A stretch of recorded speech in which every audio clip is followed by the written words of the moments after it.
بسم الله الرحمن الرحيم. لقد كان لكم في رسول الله أسوة حسنة. وقال النبي صلی اللہ علیہ وسلم کہ سب سے پہلے مشیت کے انوار سے نقش روئے محمد بنایا گیا. سب سے پہلے مشیت کے انوار سے نقش روئے محمد بنایا گیا. پھر اسی نقش سے مانگ کر روشنی بزم کونوں مکہ کو سجایا گیا.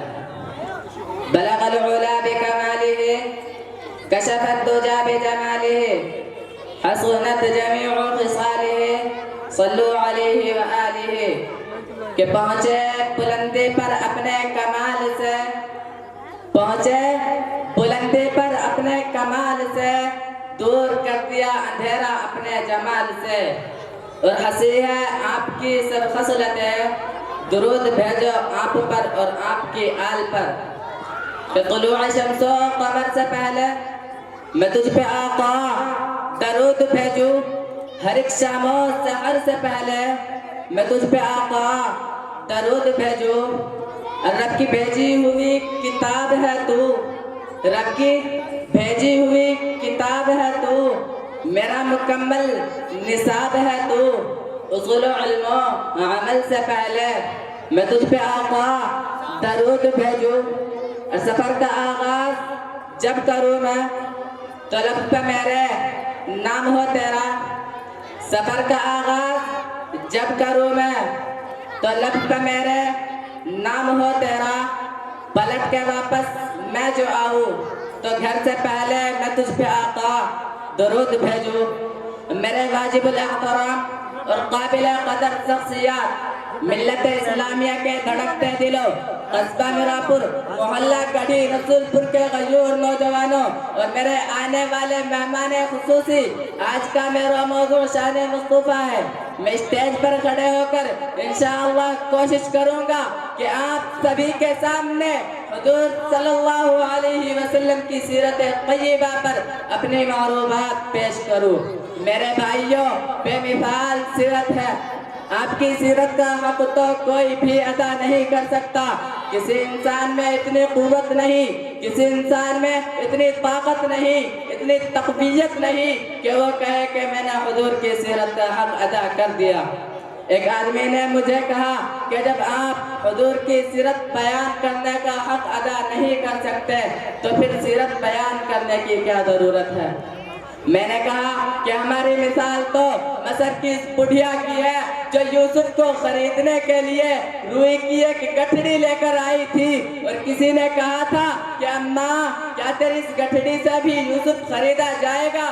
تو کہنے لگی کہ بات یوسف کو خریدنے کی نہیں، بات یوسف کو خریدنے کی نہیں، اصل میں بات تو یہ ہے کہ کل قیامت کے دن جب اللہ رب العزت فرمائے گا کہ میرے نبی کا، میرے یوسف کا خریدار کون کون تھا، تو کم سے کم میرا نام بھی ان خریداروں میں آ جائے گا.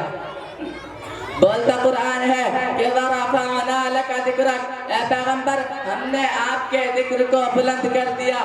میرے بھائیوں، نبی چلتا ہے تو قرآن بولتا ہے، نبی اٹھتا ہے تو قرآن بولتا ہے، نبی بیٹھتا ہے تو قرآن بولتا ہے، نبی پہاڑ پر ہے تو قرآن بولتا ہے، نبی بولتا ہے تو قرآن بولتا ہے، نبی مسکراتا ہے تو قرآن بولتا ہے، محمد کی ایک ایک ادا قرآن بولتا ہے، نبی صحابہ کو سینے سے لگاتا ہے تو قرآن بولتا ہے، نبی اولاد سے پیار کرتا ہے تو قرآن بولتا ہے.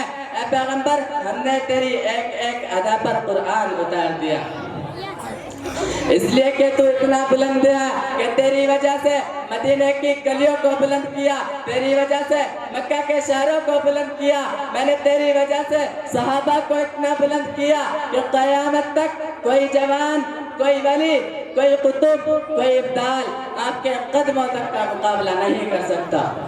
میرے بھائیوں، ہمارا نبی، نبیوں کا نبی، اللہ تبارک و تعالی نے، اللہ رب العزت نے اور بھی انبیاء علیہ السلام دنیا میں بھیجے، لیکن دنیا میں جتنے بھی نبی آئے کوئی بستی کے لیے آیا، کوئی قوم کے لیے آیا، کوئی شہر کے لیے آیا، کوئی ایک ملک کے لیے آیا، کوئی موضوع کے لیے آیا، لیکن ہمارے پیغمبر کو دیکھو، ہمارا نبی آسمانوں کا نبی، زمین کا نبی، شمس و قمر کا نبی، شجر و حجر کا نبی، ساری کائنات کا نبی، اور ہمارا نبی نبیوں کا نبی۔ میرے نبی کی شان دیکھو کہ موسیٰ نے لاٹھی پتھر پر ماری، موسیٰ نے لاٹھی پتھر پر ماری، لاٹھی پہاڑ پر ماری تو پانی کے 12 چشمے نکل آئے۔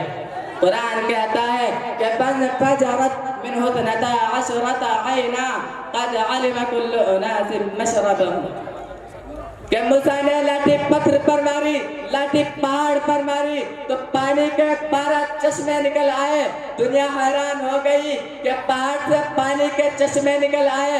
میرے دوستوں، میرے بھائیوں، میرے بزرگوں، پہاڑ کا پانی سے نکلنا قرین قیاس ہے، عقل کے خلاف ہے، کیونکہ پہاڑ کے چشمے تو زمین سے نکلتے ہیں، پہاڑ کے چشمے تو پانی کے چشمے تو پہاڑ ہی سے نکلتے ہیں، لیکن پہاڑ سے پانی کے چشمے کا نکلنے میں جتنا بڑا کمال ہے، اس سے بھی بڑا کمال میرے پیغمبر نے، میرے آقا نے دنیا کو دکھایا کہ حدیبیہ کے موقع پر میرا نبی موجود ہے۔